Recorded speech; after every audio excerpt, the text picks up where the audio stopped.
श्री शिवाय नमस्तुभ्यम। दोस्तों, स्वागत है आप सभी का अपने YouTube चैनल शिव पार्वती धार्मिक कथा में।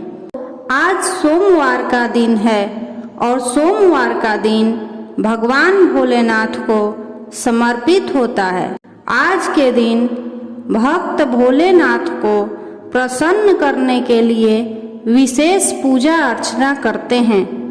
सोमवार के दिन यदि हम भगवान भोलेनाथ की उपासना करते हैं तो वे प्रसन्न होकर हमें मनोवांछित वरदान प्रदान करते हैं। सोमवार का व्रत रखने से व्यक्ति की सभी मनोकामनाएं और सभी इच्छाएं पूर्ण होती हैं और उसे सद्बुद्धि की प्राप्ति होती है।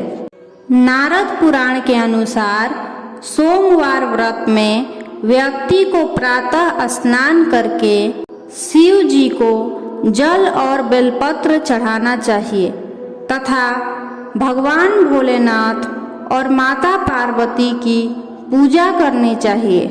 शिव पूजन के बाद सोमवार व्रत कथा पढ़नी या सुननी चाहिए।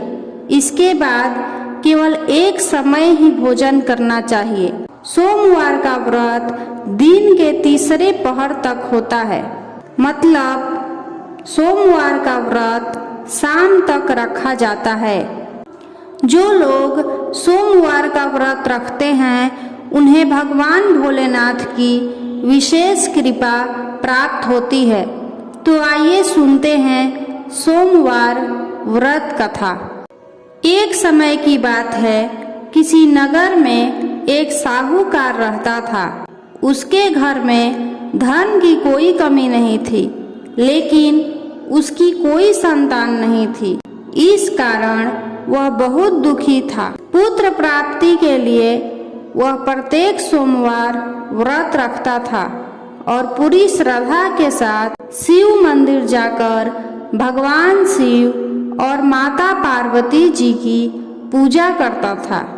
उसकी भक्ति देखकर एक दिन माँ पार्वती प्रसन्न हो गईं और भगवान शिव से उस साहूकार की मनोकामना पूर्ण करने का आग्रह करने लगी।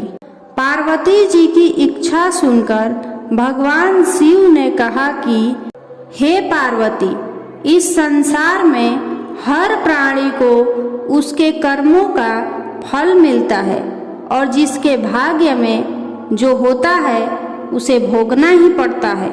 लेकिन पार्वती जी ने साहूकार की भक्ति का मान रखने के लिए उसकी मनोकामना पूर्ण करने की इच्छा जताई।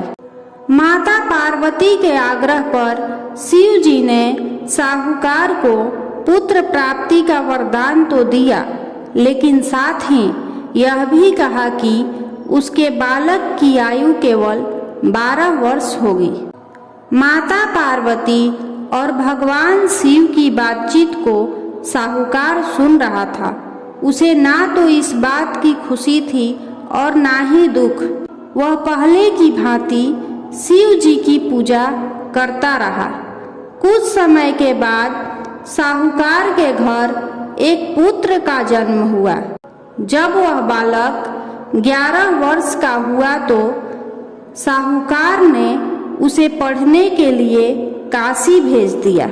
साहूकार ने पुत्र के मामा को बुलाकर उसे बहुत सारा धन दिया और कहा कि तुम इस बालक को काशी विद्या प्राप्ति के लिए ले जाओ और मार्ग में यज्ञ कराना।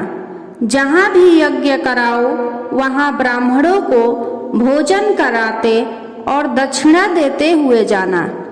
दोनों मामा भांजे इसी तरह यज्ञ कराते और ब्राह्मणों को दान दक्षिणा देते काशी की ओर चल पड़े। रात में एक नगर पड़ा जहाँ नगर के राजा की कन्या का विवाह था, लेकिन जिस राजकुमार से उसका विवाह होने वाला था वह एक आंख से काना था। राजकुमार के पिता ने अपने पुत्र के काना होने की बात को छुपाने के लिए एक चाल सोची।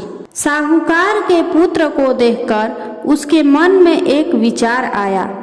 उसने सोचा, क्यों न इस लड़के को दुल्हा बनाकर राजकुमारी से विवाह करा दूं।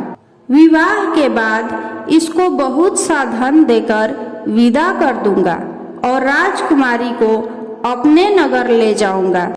लड़के को दूल्हे का वस्त्र पहनाकर राजकुमारी से विवाह कर दिया गया। लेकिन साहूकार का पुत्र ईमानदार था। उसे यह बात न्याय संगत नहीं लगी। उसने अवसर पाकर राजकुमारी की चुन्नी के पल्ले पर लिखा कि तुम्हारा विवाह तो मेरे साथ हुआ है, लेकिन जिस राजकुमार के संग तुम्हें भेजा जाएगा वह एक आंख से काना है। मैं तो काशी पढ़ने जा रहा हूँ। जब राजकुमारी ने चुन्नी पर लिखी बातें पढ़ी तो उसने अपने माता पिता को यह बात बताई। राजा ने अपनी पुत्री को विदा नहीं किया, जिससे बारात वापस चली गई। दूसरी ओर साहूकार का लड़का और उसका मामा काशी पहुँचे और वहां जाकर उन्होंने यज्ञ किया। जिस दिन लड़के की आयु 12 साल की हुई उसी दिन यज्ञ रखा गया।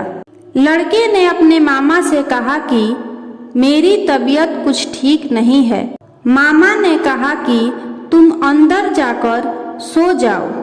शिव जी के वरदान के अनुसार कुछ ही देर में उस बालक के प्राण निकल गए। मृत भांजे को देखकर उसके मामा ने विलाप करना शुरू कर दिया। संजोगवश उसी समय भगवान भोलेनाथ और माता पार्वती उधर से जा रहे थे। माता पार्वती ने भगवान भोलेनाथ से कहा, स्वामी, मुझे इसके रोने के स्वर सहन नहीं हो रहा है। आप इस व्यक्ति के कष्ट को अवश्य दूर करें। जब शिव जी मृत बालक के समीप गए तो वह बोले कि यह उसी साहूकार का पुत्र है जिसे मैंने 12 वर्ष की आयु का वरदान दिया था। अब इसकी आयु पूरी हो चुकी है। लेकिन मातृभाव से विभोर माता पार्वती ने कहा कि हे महादेव, आप इस बालक को और आयु देने की कृपा करें, अन्यथा इसके वियोग में इसके माता पिता भी तड़प तड़प कर मर जाएंगे। माता पार्वती के आग्रह पर भगवान शिव ने उस लड़के को जीवित होने का वरदान दिया। शिव जी की कृपा से वह लड़का जीवित हो गया। शिक्षा समाप्त करके लड़का मामा के साथ अपने नगर की ओर चल दिया। दोनों चलते चलते उसी नगर में पहुँचे जहाँ उसका विवाह हुआ था। उस नगर में भी उन्होंने यज्ञ का आयोजन किया। उस लड़के के ससुर ने उसे पहचान लिया और महल में ले जाकर उसकी खातिरदारी की और अपनी पुत्री को विदा किया। इधर साहूकार और उसकी पत्नी भूखे प्यासे रहकर बेटे की प्रतीक्षा कर रहे थे। उन्होंने प्रण कर रखा था कि यदि उन्हें अपने बेटे की मृत्यु का समाचार मिला तो वह भी प्राण त्याग देंगे। परंतु अपने बेटे के जीवित होने का समाचार पाकर वह बेहद प्रसन्न हुए। उसी रात भगवान शिव ने व्यापारी के स्वप्न में आकर कहा, हे श्रेष्ठी, मैंने तेरे सोमवार के व्रत करने और व्रत कथा सुनने से प्रसन्न होकर तेरे पुत्र को लंबी आयु प्रदान की है। इसी प्रकार जो कोई सोमवार व्रत करता है या कथा सुनता है और पढ़ता है, उसके सभी दुख दूर होते हैं और समस्त मनोकामनाएं पूर्ण होती हैं। यदि आपको सोमवार व्रत की कथा अच्छी लगी हो तो कमेंट बॉक्स में ओम नमः शिवाय जरूर लिखें।